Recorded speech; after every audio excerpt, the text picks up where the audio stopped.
ఆ సంపాదించుకున్నదంతా ఆ 100 రూపాయల రూపంలో వాళ్ళకి ఇచ్చేసేవాళ్ళమన్నా. కానీ మీ వ్యాపారం అసలు చెయ్యాలో మానాలో అన్న పరిస్థితిలో మేము బాధపడ్డామన్నా. కానీ అలాంటి టైంలో 10,000 రూపాయలంటే నిజంగా అన్న 1000 రూపాయలు 200 చూసిన ఈ కళ్ళతో అన్న 10,000 రూపాయలు సడన్ గా మాకు రావడంతో చాలా ఆనందం అన్నా. నిజంగా చాలా సంతోషం అన్నా.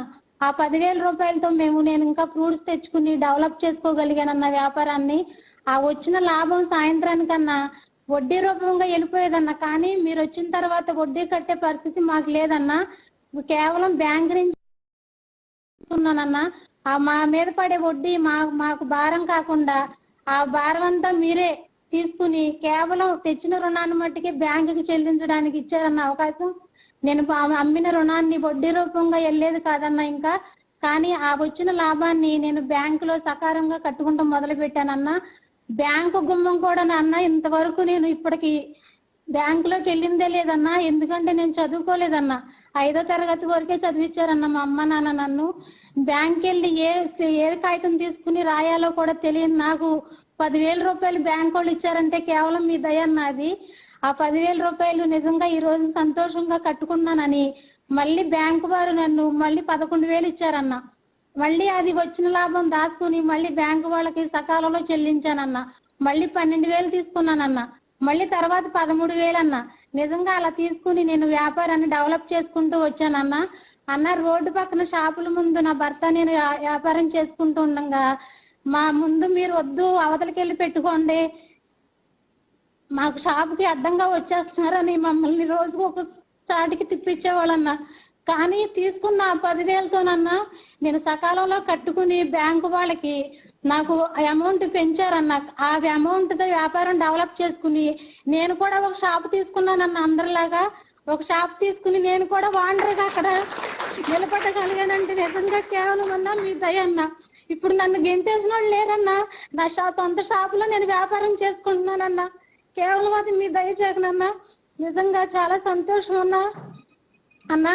అలాగే ఒక టైంలో అన్న గత ప్రభుత్వంలో డ్వాక్రా రుణమాఫీ అన్న ఇది చెప్పాలని ఉందనన్నా. నేను పడిన బాధ రుణమాఫీ చేస్తారని నమ్మి అన్న నేను డ్వాక్రా కట్టడం మానేశానన్న.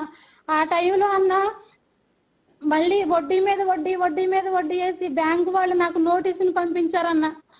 నువ్వు కట్టాలి లేదంటే కుదరదని అన్న. నేను కాలువ కట్టిన చిన్న ఇంట్లో ఉండేవాళ్ళం అన్న. మేము కట్టలేని పరిస్థితి టైంలో చాలా ఇబ్బంది పడ్డామన్నా. అన్న నేను కనీసం బయటికి వెళ్ళి తెచ్చి పరిస్థితి కూడా నా దగ్గర లేదన్నా. నా గ్రూపులో ఉన్న వాళ్ళందరూ కట్టేసుకున్నారన్నా. పేద స్థితిలో ఉన్న నేను కట్టలేకపోయానన్నా. చాలా ఇబ్బంది పెట్టారు నన్ను. ఆ టైంలో నా బంధువుల దగ్గరికి నేను వెళ్ళి బాధపడితే వాళ్ళకున్న చిన్న పనిముట్లు నాకు ఇచ్చారన్నా.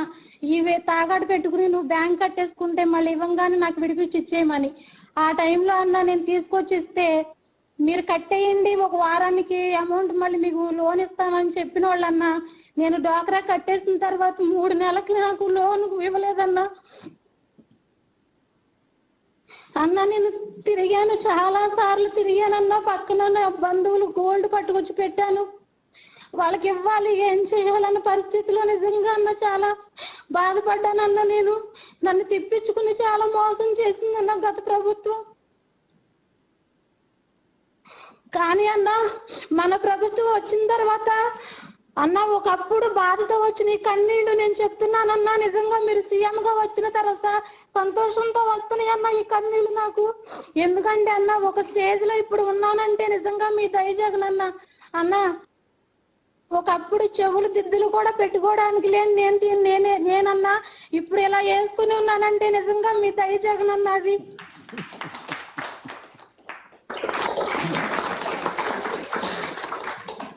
ఎందుకన్నా ఇంకా మిమ్మల్ని వదులుకుంటాం మేము?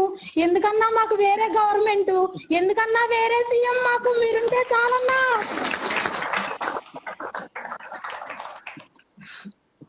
అన్నా నేను మీతో మాట్లాడతానని వచ్చినప్పుడు మా పాప అంది, అమ్మ నువ్వు ఎక్కువ చదువుకోలేదు, మాట్లాడేది జగన్ గారితో చాలా జాగ్రత్తగా మాట్లాడాలని ముద్దు పెట్టి పంపించిందన్నా నన్ను.